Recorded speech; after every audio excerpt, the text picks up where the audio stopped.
ಆಕಾಶವಾಣಿ ಪ್ರಚಲಿತ ವಿದ್ಯಮಾನ ಇಂದಿನ ವಿಷಯ ಭಾರತದ ಕಡಲಗಡಿಗಳ ಕಾವಲುಗಾರರು ಯುದ್ಧ ಸಮೀಕ್ಷೆ ಮತ್ತು ಕರಾವಳಿ ರಕ್ಷಣಾ ಕಾರ್ಯಾಚರಣೆಗಾಗಿ 3 ಸ್ಥಳೀಯ ನೌಕಾವರ್ಗಗಳು. ಭಾರತದ ಕಡಲ ಶಕ್ತಿಯು ನೌಕಾ ಕಾರ್ಯಾಚರಣೆಗಳ ಸಂಪೂರ್ಣ ವ್ಯಾಪ್ತಿಯಲ್ಲಿ ರಾಷ್ಟ್ರೀಯ ಹಿತಾಸಕ್ತಿಗಳನ್ನು ರಕ್ಷಿಸುವ ಸಮತೋಲಿತ ನೌಕಾಪಡೆಯ ಮೇಲೆ ಅವಲಂಬಿತವಾಗಿದೆ. ನೀಲಗಿರಿ, ಸಂಧ್ಯಾಕ್ ಮತ್ತು ಅರ್ನಾಲಾ ವರ್ಗಗಳು ಈ ಸಾಮರ್ಥ್ಯದ 3 ಪ್ರಮುಖ ಆಧಾರ ಸ್ತಂಭಗಳಾಗಿವೆ.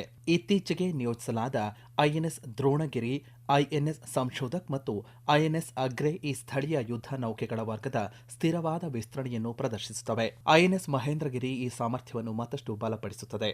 ಹೆಚ್ಚಿನ ಸ್ಥಳೀಯ ಅಂಶಗಳೊಂದಿಗೆ ನಿರ್ಮಿಸಲಾದ ಈ ವೇದಿಕೆಗಳು ಆತ್ಮನಿರ್ಭರ ಭಾರತವನ್ನು ಸಾಕಾರಗೊಳಿಸುತ್ತವೆ ಮತ್ತು ಭಾರತದ ರಕ್ಷಣಾ ಉತ್ಪಾದನಾ ಪರಿಸರ ವ್ಯವಸ್ಥೆಯನ್ನು ಬಲಪಡಿಸುತ್ತವೆ. ಇವೆಲ್ಲವೂ ಒಟ್ಟಾಗಿ ಕಡಲ ಭದ್ರತೆಯನ್ನು ಹೆಚ್ಚಿಸುತ್ತವೆ, ನೀಲಿ ಆರ್ಥಿಕತೆಯನ್ನು ಬೆಂಬಲಿಸುತ್ತವೆ ಮತ್ತು ಪ್ರಮುಖ ಕಡಲ ಶಕ್ತಿಯಾಗಿ ಭಾರತದ ಸ್ಥಾನವನ್ನು ಬಲಪಡಿಸುತ್ತವೆ.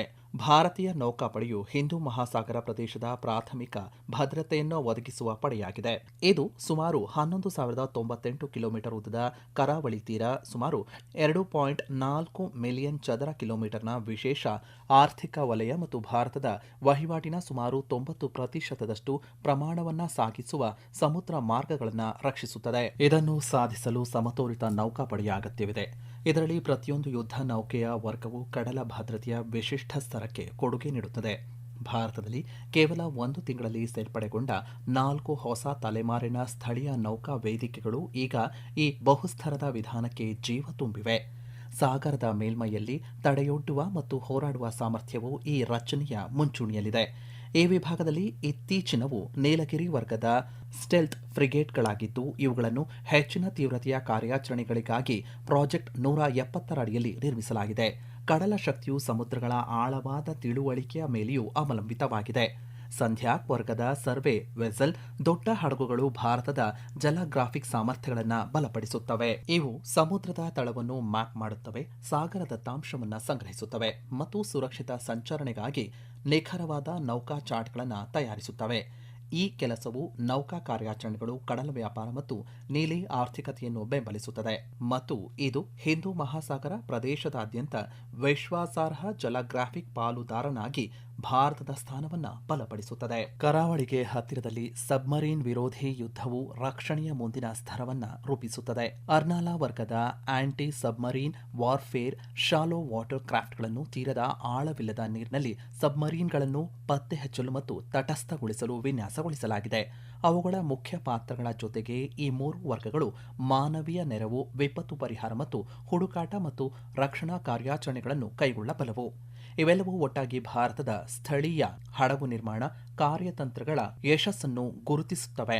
ಇವುಗಳ ಸರಣಿ ಉತ್ಪಾದನೆಯು ಕಡಲ ಭದ್ರತೆಯನ್ನು ಬಲಪಡಿಸುತ್ತದೆ, ಆತ್ಮನಿರ್ಭರ ಭಾರತವನ್ನು ಮುನ್ನಡೆಸುತ್ತದೆ ಮತ್ತು ತನ್ನದೇ ಆದ ಯುದ್ಧ ನೌಕೆಗಳನ್ನು ವಿನ್ಯಾಸಗೊಳಿಸುವ ಮತ್ತು ನಿರ್ಮಿಸುವ ಭಾರತದ ಬೆಳೆಯುತ್ತಿರುವ ಸಾಮರ್ಥ್ಯವನ್ನು ತೋರಿಸುತ್ತದೆ. 21 ಜೂನ್ 2026ರಂದು ಕೋಲ್ಕತ್ತಾದಲ್ಲಿ ಸ್ಥಳೀಯವಾಗಿ ವಿನ್ಯಾಸಗೊಳಿಸಿದ ಮತ್ತು ನಿರ್ಮಿಸಿದ 3 ನೌಕಾ ವೇದಿಕೆಗಳನ್ನು ಒಟ್ಟಾಗಿ ನಿಯೋಜಿಸಲಾಯಿತು. ನೀಲಗಿರಿ ವರ್ಗದ ಸ್ಟೆಲ್ತ್ ಫ್ರಿಗೇಟ್ ಐಎನ್ಎಸ್ ದ್ರೋಣಗಿರಿ, ಸಂಧ್ಯಾಕ್ ವರ್ಗದ ಸರ್ವೆ ವೆಸಲ್ ದೊಡ್ಡ ಐಎನ್ಎಸ್ ಸಂಶೋಧಕ್ ಮತ್ತು ಅರ್ನಾಲಾ ವರ್ಗದ ಸಬ್ಮರೀನ್ ವಿರೋಧಿ ಯುದ್ಧದ ಶಾಲೋ ವಾಟರ್ ಕ್ರಾಫ್ಟ್ ಐಎನ್ಎಸ್ ಅಗ್ರೆ. ಈ 3 ಹಡಗುಗಳನ್ನು ನೌಕಾಪಡೆಯ ಸ್ವಂತ ಯುದ್ಧ ನೌಕೆ ವಿನ್ಯಾಸ ಬ್ಯೂರೋ ವಿನ್ಯಾಸಗೊಳಿಸಿದೆ ಮತ್ತು ರಕ್ಷಣಾ ಸಾರ್ವಜನಿಕ ವಲಯದ ಉದ್ಯಮವಾದ ಕೋಲ್ಕತ್ತಾದ Garden Reach Shipbuilders and Engineers Limited ತಯಾರಿಸಿದೆ. 11 ಜೂನ್ 2026ರಂದು ಸ್ಥಳೀಯವಾಗಿ ವಿನ್ಯಾಸಗೊಳಿಸಿದ ಮತ್ತು ನಿರ್ಮಿಸಿದ 6ನೇ ನೀಲಗಿರಿ ವರ್ಗದ ಸ್ಟೆಲ್ತ್ ಫ್ರಿಗೇಟ್ ಐಎನ್ಎಸ್ ಮಹೇಂದ್ರಗಿರಿಯನ್ನು ವಿಶಾಖಪಟ್ಟಣದಲ್ಲಿ ನಿಯೋಜಿಸಲಾಯಿತು. ಸ್ಟೆಲ್ತ್ ಫ್ರಿಗೇಟ್ಗಳು ಭಾರತೀಯ ನೌಕಾಪಡೆಯ ಮೇಲ್ಮೈ ಯುದ್ಧ ಸಾಮರ್ಥ್ಯದ ಬೆನ್ನೆಲುಬಾಗಿವೆ. ಇವು ವಿಮಾನವಾಹಕ ನೌಕೆಗಳನ್ನು ರಕ್ಷಿಸುತ್ತವೆ, ಪ್ರಮುಖ ಸಮುದ್ರ ಮಾರ್ಗಗಳನ್ನು ಸುರಕ್ಷಿತಗೊಳಿಸುತ್ತವೆ ಮತ್ತು ದೂರದ ಸಮುದ್ರಗಳಲ್ಲಿ ತಮ್ಮ ಶಕ್ತಿಯನ್ನು ಪ್ರದರ್ಶಿಸುತ್ತವೆ. ಆಧುನಿಕ ನೌಕಾ ಯುದ್ಧಕ್ಕಾಗಿ ವಿನ್ಯಾಸಗೊಳಿಸಲಾದ ಇವು ಸುಧಾರಿತ ಶಸ್ತ್ರಾಸ್ತ್ರಗಳು, ಸಂವೇದಕಗಳು ಮತ್ತು ವಾಯುಯಾನ ಸೌಲಭ್ಯಗಳನ್ನು ಸಂಯೋಜಿಸುತ್ತವೆ. ಜೊತೆಗೆ ರೆಡಾರ್, ಇನ್ಫ್ರಾರೆಡ್ ಮತ್ತು ಶಬ್ದ ಸಂಕೇತಗಳನ್ನು ಅತ್ಯುತ್ತಮವಾಗಿಸುವ ಮೂಲಕ ಹೆಚ್ಚಿನ ರಹಸ್ಯವನ್ನು ಕಾಯ್ದುಕೊಳ್ಳುತ್ತವೆ. ಇದು ಶತ್ರುಗಳಿಗೆ ಇವುಗಳನ್ನು ಪತ್ತೆ ಹಚ್ಚುವುದನ್ನು ಕಷ್ಟಕರವಾಗಿಸುವುದಲ್ಲದೆ ಏಕಕಾಲದಲ್ಲಿ ಆಕ್ರಮಣಕಾರಿ ಮತ್ತು ರಕ್ಷಣಾತ್ಮಕ ಕಾರ್ಯಾಚರಣೆಗಳನ್ನು ನಡೆಸಲು ಅನುವು ಮಾಡಿಕೊಡುತ್ತದೆ. ಈ ಸಾಮರ್ಥ್ಯವನ್ನು ವಿಸ್ತರಿಸುವ ನಿಟ್ಟಿನಲ್ಲಿ ಪ್ರಾಜೆಕ್ಟ್ 170 ಅತ್ಯಾಧುನಿಕ ತಲೆಮಾರಿನ ಸ್ಥಳೀಯ ಸ್ಟೆಲ್ತ್ ಫ್ರಿಗೇಟ್ಗಳನ್ನು ಪ್ರತಿನಿಧಿಸುತ್ತದೆ. ನೀಲಗಿರಿ ವರ್ಗವು INS Nilgiri, INS Himgiri, INS Taragiri, INS Udaygiri, INS Dronagiri, INS Mahendragiri ಮತ್ತು ನಿರ್ಮಾಣ ಹಂತದಲ್ಲಿರುವಂತಹ ವಿಂಧ್ಯಾಗಿರಿ ಹಡಗುಗಳನ್ನು ಒಳಗೊಂಡಿದೆ. ಮುಂಬೈನ Mazagon Dock Shipyard Limited 4 ಹಡಗುಗಳನ್ನು ನಿರ್ಮಿಸಿದ್ದರೆ ಕೋಲ್ಕತ್ತಾದ Garden Reach Shipbuilders and Engineers Limited 3 ಹಡಗುಗಳನ್ನು ನಿರ್ಮಿಸುತ್ತಿದೆ. ಈ ವರ್ಗದ ಇತ್ತೀಚಿನ ಸೇರ್ಪಡೆಗಳೆಂದರೆ ಇತ್ತೀಚೆಗೆ 5ನೇ ಹಡಗಾಗಿ ನಿಯೋಜಿಸಲ್ಪಟ್ಟ ಐಎನ್ಎಸ್ ದ್ರೋಣಗಿರಿ ಮತ್ತು ಜುಲೈ 11, 2026ರಂದು ವಿಶಾಖಪಟ್ಟಣದಲ್ಲಿ ನಿಯೋಜಿಸಲ್ಪಟ್ಟಂತಹ ಐಎನ್ಎಸ್ ಮಹೇಂದ್ರಗಿರಿ. ಈ ಯುದ್ಧ ನೌಕೆಗಳು ಭಾರತದ ಕಡಲ ಭದ್ರತೆಯನ್ನು ಬಲಪಡಿಸುತ್ತವೆ ಮತ್ತು ಹಿಂದೂ ಮಹಾಸಾಗರದಾದ್ಯಂತ ದೇಶದ ಉಪಸ್ಥಿತಿಯನ್ನು ಇನ್ನಷ್ಟು ಗಟ್ಟಿಗೊಳಿಸುತ್ತವೆ. ಪ್ರಾಜೆಕ್ಟ್ 170 ಭಾರತೀಯ ನೌಕಾಪಡೆಯ ಸುಧಾರಿತ ಸ್ಟೆಲ್ತ್ ಫ್ರಿಗೇಟ್ ಕಾರ್ಯಕ್ರಮವಾಗಿದ್ದು 7 ಮುಂದಿನ ತಲೆಮಾರಿನ ಮಾರ್ಗದರ್ಶಿ ಕ್ಷಿಪಣಿ ಯುದ್ಧ ನೌಕೆಗಳನ್ನು ನಿರ್ಮಿಸುವ ಗುರಿಯನ್ನು ಹೊಂದಿದೆ. ಈ ಫ್ರಿಗೇಟ್ಗಳನ್ನು ವಿಮಾನ ವಿರೋಧಿ, ಮೇಲ್ಮೈ ವಿರೋಧಿ ಮತ್ತು ಸಬ್ಮರೀನ್ ವಿರೋಧಿ ಯುದ್ಧಗಳು ಸೇರಿದಂತೆ ಬಹು ಕಾರ್ಯಗಳ ಕಾರ್ಯಾಚರಣೆಗಾಗಿ ವಿನ್ಯಾಸಗೊಳಿಸಲಾಗಿದೆ. ಪ್ರಾಜೆಕ್ಟ್ 170 ಯುದ್ಧ ನೌಕೆಗಳ ವಿನ್ಯಾಸ ಮತ್ತು ನಿರ್ಮಾಣದಲ್ಲಿ ಸ್ವಾವಲಂಬನೆಯತ್ತ ಭಾರತದ ಬೆಳೆಯುತ್ತಿರುವ ಶಕ್ತಿಯನ್ನು ಪ್ರತಿಬಿಂಬಿಸುತ್ತದೆ. ಪ್ರಾಜೆಕ್ಟ್ 170 ಫ್ರಿಗೇಟ್ಗಳ ಹೊರತಾಗಿ ಭಾರತೀಯ ನೌಕಾಪಡೆಯು ತಲ್ವಾರ್ ವರ್ಗ ಮತ್ತು ಶಿವಲಿಕ್ ವರ್ಗ ಎಂಬ 2 ಹೆಚ್ಚುವರಿ ಸ್ಟೆಲ್ತ್ ನೌಕಾ ವರ್ಗಗಳನ್ನು ಹೊಂದಿದೆ. ತಲ್ವಾರ್ ವರ್ಗವನ್ನು ರಷ್ಯಾದಲ್ಲಿ ವಿನ್ಯಾಸಗೊಳಿಸಿ ನಿರ್ಮಿಸಲಾಗಿತ್ತು. ಇದು ನೌಕಾಪಡೆಯು ತನ್ನ ಮುಂಚೂಣಿ ಯುದ್ಧ ನೌಕೆಗಳನ್ನು ವಿದೇಶಗಳಿಂದ ಖರೀದಿಸುತ್ತಿದ್ದ ಕಾಲದ ನೌಕೆಗಳಾಗಿವೆ. ಈ ಪರಿಸ್ಥಿತಿಯು ಭಾರತದ ಮೊದಲ ಸ್ಥಳೀಯವಾಗಿ ವಿನ್ಯಾಸಗೊಳಿಸಿದ ಸ್ಟೆಲ್ತ್ ಫ್ರಿಗೇಟ್ ಆದ ಶಿವಲಿಕ್ ವರ್ಗದ ಆಗಮನದೊಂದಿಗೆ ಬದಲಾಯಿತು. ಇದನ್ನು ನೌಕಾಪಡೆಯ ತ್ವರಿತ ಯುದ್ಧ ನೌಕೆ ವಿನ್ಯಾಸ ಬ್ಯೂರೋ ಸೃಷ್ಟಿಸಿತು ಮತ್ತು ಮುಂಬೈನ ಮಜಗಾನ್ ಡಾಕ್ನಲ್ಲಿ ನಿರ್ಮಿಸಲಾಯಿತು. ಪ್ರಾಜೆಕ್ಟ್ 170 ನೀಲಗಿರಿ ವರ್ಗ ಈ ಪರಂಪರೆಯನ್ನು ಉತ್ತಮ ಸಂವೇದಕಗಳು, ಶಸ್ತ್ರಾಸ್ತ್ರಗಳು ಮತ್ತು ಹೆಚ್ಚಿನ ಸ್ಥಳೀಯ ವಿಷಯಗಳೊಂದಿಗೆ ಮುಂದುವರಿಸುತ್ತದೆ. ಇದು ಆತ್ಮನಿರ್ಭರ ಭಾರತ ದೃಷ್ಟಿಕೋನದ ಅಡಿಯಲ್ಲಿ ನೌಕಾಪಡೆಯು ಖರೀದಿದಾರರ ನೌಕಾಪಡೆಯಿಂದ ನಿರ್ಮಾಣಕಾರರ ನೌಕಾಪಡೆಯಾಗಿ ಬದಲಾಗುತ್ತಿರುವುದನ್ನು ದೃಢೀಕರಿಸುತ್ತದೆ. ಸ್ಟೆಲ್ತ್ ತಂತ್ರಜ್ಞಾನವು ಯುದ್ಧ ನೌಕೆಯನ್ನು ಸಂಪೂರ್ಣವಾಗಿ ಅದೃಶ್ಯವನ್ನಾಗಿ ಮಾಡುವುದಿಲ್ಲ, ಬದಲಾಗಿ ಅದು ರೇಡಾರ್ ಪರದೆಯ ಮೇಲೆ ನೌಕೆಯ ಗಾತ್ರವನ್ನು ವಾಸ್ತವಕ್ಕಿಂತ ಚಿಕ್ಕದಾಗಿ ತೋರಿಸುವ ಮೂಲಕ ಶತ್ರುಗಳನ್ನು ದಾರಿ ತಪ್ಪಿಸುತ್ತದೆ. ಸರ್ವೆ ನೌಕೆಗಳು ಸಮುದ್ರದ ತಳ ಮತ್ತು ಕರಾವಳಿ ಪ್ರದೇಶಗಳನ್ನು ಮ್ಯಾಪ್ ಮಾಡುವ ಮೂಲಕ ಭಾರತೀಯ ನೌಕಾಪಡೆಯ ಜಲ ಗ್ರಾಫಿಕ್ ಸಾಮರ್ಥ್ಯವನ್ನು ಬಲಪಡಿಸುತ್ತವೆ. ನಿಖರವಾದ ನೌಕಾ ಚಾರ್ಟ್ಗಳು ಯುದ್ಧ ನೌಕೆಗಳು ಮತ್ತು ವ್ಯಾಪಾರಿ ಹಡಗುಗಳ ಸುರಕ್ಷಿತ ಸಂಚರಣೆಯನ್ನು ಖಚಿತಪಡಿಸುತ್ತವೆ. ಇವು ಸಾಗರ ಸಂಪನ್ಮೂಲಗಳ ಸುಸ್ಥಿರ ಬಳಕೆಯ ಮೂಲಕ ನೀಲಿ ಆರ್ಥಿಕತೆಯನ್ನು ಬೆಂಬಲಿಸುತ್ತವೆ. ಈ ಹಡಗುಗಳು ನಿಯಮಿತವಾಗಿ ಮಾನವೀಯ ನೆರವು, ವಿಪತ್ತು ಪರಿಹಾರ ಹಾಗೂ ಹುಡುಕಾಟ ಮತ್ತು ರಕ್ಷಣಾ ಕಾರ್ಯಾಚರಣೆಗಳನ್ನು ಕೈಗೊಳ್ಳುತ್ತವೆ. ಈ ಸಾಮರ್ಥ್ಯವನ್ನು ಉಳಿಸಿಕೊಳ್ಳಲು ಭಾರತೀಯ ನೌಕಾಪಡೆಯು ಸ್ಥಳೀಯವಾಗಿ ನಿರ್ಮಿಸಲಾದ ಸಂಧ್ಯಾಕ್ ವರ್ಗದ ಸರ್ವೆ ನೌಕೆಗಳನ್ನು ಸೇರ್ಪಡೆಗೊಳಿಸುತ್ತಿದೆ. ಈ ವರ್ಗವು INS Sandhayak, INS Nirdeshak, INS Ikshak ಮತ್ತು ಐಎನ್ಎಸ್ ಸಂಶೋಧಕ್ ಹಡಗುಗಳನ್ನು ಒಳಗೊಂಡಿದೆ. ಇವುಗಳನ್ನು ಕೋಲ್ಕತ್ತಾದ Garden Reach Shipbuilders and Engineers Limited ನಿರ್ಮಿಸಿದೆ. ಈ ವರ್ಗದ 4ನೇ ಮತ್ತು ಅಂತಿಮ ಹಡಗಾಗಿ ಐಎನ್ಎಸ್ ಸಂಶೋಧಕ್ ಅನ್ನು ಇತ್ತೀಚೆಗೆ ನಿಯೋಜಿಸಲಾಗಿದೆ. ಇವು ಭಾರತದ ಕಡಲ ವಲಯದ ಜಾಗೃತಿಯನ್ನು ಬಲಪಡಿಸುತ್ತವೆ ಮತ್ತು ಹಿಂದೂ ಮಹಾಸಾಗರದ ಪ್ರದೇಶದಾದ್ಯಂತ ಜಲ ಗ್ರಾಫಿಕ್ ಸಹಕಾರದಲ್ಲಿ ಭಾರತದ ನಾಯಕತ್ವವನ್ನು ಗಟ್ಟಿಗೊಳಿಸುತ್ತವೆ. Anti submarine warfare shallow water ಕ್ರಾಫ್ಟ್ಗಳು ಭಾರತೀಯ ನೌಕಾಪಡೆಯ ಕರಾವಳಿ ರಕ್ಷಣಾ ಸಾಮರ್ಥ್ಯವನ್ನು ಬಲಪಡಿಸುತ್ತವೆ. ಇವು ಕರಾವಳಿಯ ಸಮೀಪವಿರುವ ಆಳವಿಲ್ಲದ ನೀರಿನಲ್ಲಿ ಕಾರ್ಯಾಚರಣೆ ನಡೆಸುವ ಸಬ್ಮರೀನ್ಗಳನ್ನು ಪತ್ತೆಹಚ್ಚಿ ಅವುಗಳನ್ನು ತಟಸ್ಥಗೊಳಿಸುತ್ತವೆ. ಬೃಹತ್ ಯುದ್ಧ ನೌಕೆಗಳು ಈ ರೀತಿಯ ಆಳವಿಲ್ಲದ ಪ್ರದೇಶಗಳಲ್ಲಿ ಸಮರ್ಥವಾಗಿ ಚಲಿಸಲು ಸಾಧ್ಯವಾಗುವುದಿಲ್ಲ.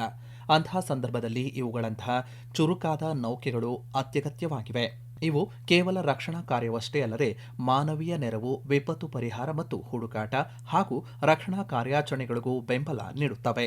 ಈ ನಿರ್ಣಾಯಕ ಕಡಲ ಭದ್ರತಾ ಸ್ತರವನ್ನು ಬಲಪಡಿಸಲು ಭಾರತೀಯ ನೌಕಾಪಡೆಯು ಸ್ಥಳೀಯವಾಗಿ ನಿರ್ಮಿಸಲಾದ ಅರ್ನಾಲಾ ವರ್ಗದ ನೌಕೆಗಳನ್ನು ಸೇರ್ಪಡೆಗೊಳಿಸುತ್ತಿದೆ. ಈ 8 ಹಡಗುಗಳ ವರ್ಗವು ಅರ್ನಾಲಾ, ಆಂಡ್ರೋತ್, ಅಂಜದೀಪ್, ಅಮಿನಿ, ಅಭಯ್, ಅಗ್ರೆ, ಅಕ್ಷಯ್ ಮತ್ತು ಅಜಯ್ ಅನ್ನು ಒಳಗೊಂಡಿದೆ. Garden Reach Shipbuilders and Engineers limited ಸಂಸ್ಥೆಯು L&T ಶಿಪ್ ಬಿಲ್ಡಿಂಗ್ ಜೊತೆಗೂಡಿ ಈ ಹಡಗುಗಳನ್ನು ನಿರ್ಮಿಸಿದೆ. ಇವು ಹಳೆಯದಾದ ಅಭಯ್ ವರ್ಗದ ಕಾರ್ವೆಟ್ಗಳಿಗೆ ಬದಲಾಗಿ ಬಂದಿವೆ. ಇತ್ತೀಚೆಗೆ ಐಎನ್ಎಸ್ ಅಗ್ರೆ ಈ ವರ್ಗದ 4ನೇ ಹಡಗಾಗಿ ನಿಯೋಜಿಸಲ್ಪಟ್ಟಿದೆ. ಇದರ ಜೊತೆಗೆ ಕೊಚ್ಚಿನ್ ಶಿಪ್ಯಾರ್ಡ್ನಲ್ಲಿ ಮಾಹೆ ವರ್ಗದ ನೌಕೆಗಳ ನಿರ್ಮಾಣ ಕಾರ್ಯವೂ ನಡೆಯುತ್ತಿದ್ದು, ಇದರಿಂದ ಒಟ್ಟು ಸಬ್ಮರೀನ್ ವಿರೋಧಿ ಯುದ್ಧದ ಶಾಲೋ ವಾಟರ್ ಕ್ರಾಫ್ಟ್ಗಳ ಸಂಖ್ಯೆ 16ಕ್ಕೆ ಏರಲಿದೆ. ಇವು ಭಾರತದ ಕರಾವಳಿ ಜಲಪ್ರದೇಶವನ್ನು ಸುರಕ್ಷಿತವಾಗಿರಿಸುತ್ತವೆ ಮತ್ತು ದೊಡ್ಡ ಯುದ್ಧ ನೌಕೆಗಳು ತೆರೆದ ಸಮುದ್ರದ ಕಾರ್ಯಾಚರಣೆಗಳ ಮೇಲೆ ಕೇಂದ್ರೀಕರಿಸಲು ಅನುವು ಮಾಡಿಕೊಡುತ್ತವೆ. 77.6 ಮೀಟರ್ ಉದ್ದ ಮತ್ತು 900 ಟನ್ ತೂಕದ ಈ ನೌಕೆಗಳು ಇಕ್ಕಟ್ಟಾದ ಕರಾವಳಿ ಪ್ರದೇಶಗಳಲ್ಲಿ ಚಲಿಸಲು ಅತ್ಯಂತ ಸೂಕ್ತವಾದ ಗಾತ್ರವನ್ನು ಹೊಂದಿವೆ. ಇವು ಸಾಂಪ್ರದಾಯಿಕ ಪ್ರೊಪೆಲ್ಲರ್ಗಳ ಬದಲು ವಾಟರ್ ಜೆಟ್ ವ್ಯವಸ್ಥೆಯನ್ನು ಬಳಸುತ್ತವೆ. ಇದು ಆಳವಿಲ್ಲದ ನೀರಿನಲ್ಲಿ ಹಡಗಿಗೆ ಹೆಚ್ಚಿನ ವೇಗವನ್ನು ಮಾತ್ರವಲ್ಲದೆ ದಿಢೀರ್ ತಿರುವುಗಳನ್ನು ಪಡೆಯುವ ಅದ್ಭುತ ಚುರುಕುತನವನ್ನು ನೀಡುತ್ತದೆ. ಇದು ಶತ್ರು ಸಬ್ಮರೀನ್ಗಳನ್ನು ವೇಗವಾಗಿ ಬೆನ್ನಟ್ಟಲು ನಿರ್ಣಾಯಕವಾಗಿದೆ. 25 ನಾಟ್ ವೇಗವು ಕರಾವಳಿ ಗಸ್ತು ತಿರುಗುವಿಕೆ ಮತ್ತು ಆಕಸ್ಮಿಕ ದಾಳಿಗಳನ್ನು ಎದುರಿಸಲು ಸಾಕಷ್ಟಿದೆ. ಲೈಟ್ ವೇಟ್ ಟಾರ್ಪಿಡೋಗಳು ಮತ್ತು ಆಂಟಿ ಸಬ್ಮರೀನ್ ರಾಕೆಟ್ಗಳು ಶತ್ರು ಸಬ್ಮರೀನ್ಗಳನ್ನು ಸಮುದ್ರದ ಆಳದಲ್ಲಿಯೇ ನಿಷ್ಕ್ರಿಯಗೊಳಿಸಲು ವಿನ್ಯಾಸಗೊಳಿಸಲಾದ ಅತ್ಯಾಧುನಿಕ ಶಸ್ತ್ರಾಸ್ತ್ರಗಳಾಗಿವೆ. ಸಂವೇದಕಗಳು ಶಾಲೋ ವಾಟರ್ ಸೋಲಾರ್ ಆಳವಿಲ್ಲದ ನೀರಿನಲ್ಲಿ ಬರುವ ಸಣ್ಣ ಶಬ್ದವನ್ನು ಪತ್ತೆ ಹಚ್ಚಬಲ್ಲದು. ಈ ಸೋಲಾರ್ ಅನ್ನು ಕಾಂಬ್ಯಾಟ್ ಮ್ಯಾನೇಜ್ಮೆಂಟ್ ಸಿಸ್ಟಮ್ ಜೊತೆ ಜೋಡಿಸಿರುವುದರಿಂದ ಸಬ್ಮರೀನ್ ಪತ್ತೆಯಾದ ತಕ್ಷಣ ಗುರಿಯ ಮೇಲೆ ದಾಳಿ ಮಾಡಲು ಅತ್ಯಂತ ಕಡಿಮೆ ಸಮಯ ಸಾಕು. ಐಎನ್ಎಸ್ ಅರ್ನಾಲಾ ಭಾರತೀಯ ನೌಕಾಪಡೆಯ ಇತಿಹಾಸದಲ್ಲಿ ಒಂದು ಪ್ರಮುಖ ಮೈಲಿಗಲ್ಲಾಗಿದೆ. ಇದು ವಾಟರ್ ಜೆಟ್ ಪ್ರೊಪಲ್ಷನ್ ತಂತ್ರಜ್ಞಾನವನ್ನು ಹೊಂದಿರುವ ನೌಕಾಪಡೆಯ ಅತಿದೊಡ್ಡ ಯುದ್ಧ ನೌಕೆಯಾಗಿದೆ. ನೀಲಗಿರಿ, ಸಂಧ್ಯಾಕ್ ಮತ್ತು ಅರ್ನಾಲಾ ವರ್ಗದ ಹಡಗುಗಳು ಮುಂಚೂಣಿಯ ನೌಕಾ ಸಾಮರ್ಥ್ಯಕ್ಕಿಂತ ಹೆಚ್ಚಿನದನ್ನು ಒದಗಿಸುತ್ತವೆ. ಇವು ರಾಷ್ಟ್ರೀಯ ಭದ್ರತೆಯನ್ನು ಬಲಪಡಿಸುತ್ತವೆ, ಸ್ವಾವಲಂಬನೆಯನ್ನು ಮುನ್ನಡೆಸುತ್ತವೆ ಮತ್ತು ಭಾರತದ ಕಡಲ ಆಕಾಂಕ್ಷೆಗಳನ್ನು ಬೆಂಬಲಿಸುತ್ತವೆ. ಇವುಗಳ ಪ್ರಭಾವವು ರಕ್ಷಣಾ ಉತ್ಪಾದನೆ, ಉದ್ಯೋಗ, ಕಡಲ ರಾಜತಾಂತ್ರಿಕತೆ, ನೀಲಿ ಆರ್ಥಿಕತೆ ಮತ್ತು ರಕ್ಷಣಾ ರಫ್ತುಗಳವರೆಗೆ ವಿಸ್ತರಿಸಿದೆ. ಈ ಸ್ಥಳೀಯ ಯುದ್ಧ ನೌಕೆಗಳ ವರ್ಗಗಳು ಭಾರತದ ವಿಶಾಲ ರಾಷ್ಟ್ರೀಯ ಗುರಿಗಳಿಗೆ ಹೇಗೆ ಕೊಡುಗೆ ನೀಡುತ್ತವೆ ಎಂಬುದನ್ನು ಈಗ ಹೇಳಲಾಗುವಂತಹ ಕೋಷ್ಟಕವು ಉಲ್ಲೇಖಿಸುತ್ತದೆ. ಭಾರತವು ತನ್ನ ಹಿಂದೂ ಮಹಾಸಾಗರದ ನೆರೆಹೊರೆಯನ್ನು ಸುರಕ್ಷಿತಗೊಳಿಸಲು 2015ರಲ್ಲಿ ಸಾಗರ್ ಎಂಬ ದೃಷ್ಟಿಕೋನವನ್ನು ಪ್ರಾರಂಭಿಸಿತು. ಇದು ನಂತರ ವಿಕಸನಗೊಂಡು ವಿಶಾಲವಾದ ಗ್ಲೋಬಲ್ ಸೌತ್ ದೇಶಗಳ ನಡುವೆ ಪಾಲುದಾರಿಕೆಯನ್ನು ಬೆಳೆಸಲು 2025ರಲ್ಲಿ ಮಹಾಸಾಗರನ್ನು ಪ್ರಾರಂಭಿಸುವ ಮೂಲಕ ಜಾಗತಿಕವಾಗಿ ತನ್ನ ವ್ಯಾಪ್ತಿಯನ್ನು ವಿಸ್ತರಿಸಿದೆ. ಈ ಎರಡು ಸಿದ್ಧಾಂತಗಳು ಪ್ರಾದೇಶಿಕ ಭದ್ರತೆಯನ್ನು ಸುಧಾರಿಸಲು, ಸಾಗರ ಆರ್ಥಿಕತೆಯನ್ನು ಬೆಳೆಸಲು ಮತ್ತು ವಿಪತ್ತುಗಳಿಗೆ ಸ್ಪಂದಿಸಲು ಕಾರ್ಯನಿರ್ವಹಿಸುತ್ತವೆ. ನೀಲಗಿರಿ, ಸಂಧ್ಯಾಕ್ ಮತ್ತು ಅರ್ನಾಲಾ ವರ್ಗದ ಹಡಗುಗಳು ಭಾರತದ ನೌಕಾ ಸಾಮರ್ಥ್ಯದ ಸ್ಥಿರ ವಿಕಸನವನ್ನು ಪ್ರತಿಬಿಂಬಿಸುತ್ತವೆ. ಇವು ಒಟ್ಟಾಗಿ ಮೇಲ್ಮೈ ಯುದ್ಧ, ಜಲಗ್ರಾಫಿ ಮತ್ತು ಕರಾವಳಿ ಸಬ್ಮರೀನ್ ವಿರೋಧಿ ಯುದ್ಧ ತಂತ್ರವನ್ನು ಬಲಪಡಿಸುತ್ತವೆ. ಪ್ರತಿ ವರ್ಗವನ್ನು ಭಾರತೀಯ ನೌಕಾಪಡೆಯ ಯುದ್ಧ ನೌಕೆ ವಿನ್ಯಾಸ ಬ್ಯೂರೋ ವಿನ್ಯಾಸಗೊಳಿಸಿದೆ ಮತ್ತು ಭಾರತೀಯ ಹಡಗು ಕಟ್ಟೆಗಳಲ್ಲಿ ನಿರ್ಮಿಸಲಾಗಿದೆ. ಇವು ಸಂಕೀರ್ಣವಾದ ಮುಂಚೂಣಿಯ ಯುದ್ಧ ನೌಕೆಗಳನ್ನು ವಿನ್ಯಾಸಗೊಳಿಸುವ ಮತ್ತು ನಿರ್ವಹಿಸುವಲ್ಲಿ ಭಾರತದ ಬೆಳೆಯುತ್ತಿರುವ ಪರಿಣಿತಿಯನ್ನು ಪ್ರದರ್ಶಿಸುತ್ತದೆ. ಇವುಗಳ ವಿಸ್ತರಿಸುತ್ತಿರುವಂತಹ ಉತ್ಪಾದನೆಯು ರಕ್ಷಣಾ ಉತ್ಪಾದನೆಯಲ್ಲಿ ಸ್ವಾವಲಂಬನೆಯನ್ನು ಮತ್ತಷ್ಟು ಆಳವಾಗಿಸುತ್ತವೆ. ಇವುಗಳ ಕೊಡುಗೆಯು ನೌಕಾ ಕಾರ್ಯಾಚರಣೆಗಳ ಆಚೆಗೆ ವಿಸ್ತರಿಸಿದೆ. ಇವು ಭಾರತೀಯ ಹಡಗು ಕಟ್ಟೆಗಳನ್ನು ಸುಸ್ಥಿರಗೊಳಿಸುತ್ತವೆ, ನೂರಾರು ಎಂಎಸ್ಎಂಇಗಳನ್ನು ಬೆಂಬಲಿಸುತ್ತವೆ ಮತ್ತು ಸಾವಿರಾರು ಕೌಶಲ್ಯಪೂರ್ಣ ಉದ್ಯೋಗಗಳನ್ನು ಸೃಷ್ಟಿಸುತ್ತವೆ. ಇವು ಬದಲಾದ ಕಡಲ ಭದ್ರತೆ ಮತ್ತು ಪ್ರಾದೇಶಿಕ ಸಹಕಾರದ ಮೂಲಕ ಸಾಗರ ಮತ್ತು ಮಹಾಸಾಗರ ದೃಷ್ಟಿಕೋನಗಳನ್ನು ಮುನ್ನಡೆಸುತ್ತವೆ. ಭಾರತದ ಕಡಲ ಹಿತಾಸಕ್ತಿಗಳು ವಿಸ್ತರಿಸುತ್ತಿರುವಂತೆ ಈ ಸ್ಥಳೀಯ ಯುದ್ಧ ನೌಕೆಗಳ ವರ್ಗಗಳು ರಾಷ್ಟ್ರೀಯ ಹಿತಾಸಕ್ತಿಗಳನ್ನು ರಕ್ಷಿಸುತ್ತವೆ ಮತ್ತು ಹಿಂದೂ ಮಹಾಸಾಗರ ಪ್ರದೇಶದಾದ್ಯಂತ ಭಾರತದ ಸ್ಥಾನವನ್ನು ಬಲಪಡಿಸುತ್ತವೆ. ಇದುವರೆಗೂ ಪ್ರಚಲಿತ ವಿದ್ಯಮಾನ ಕೇಳಿದಿರಿ.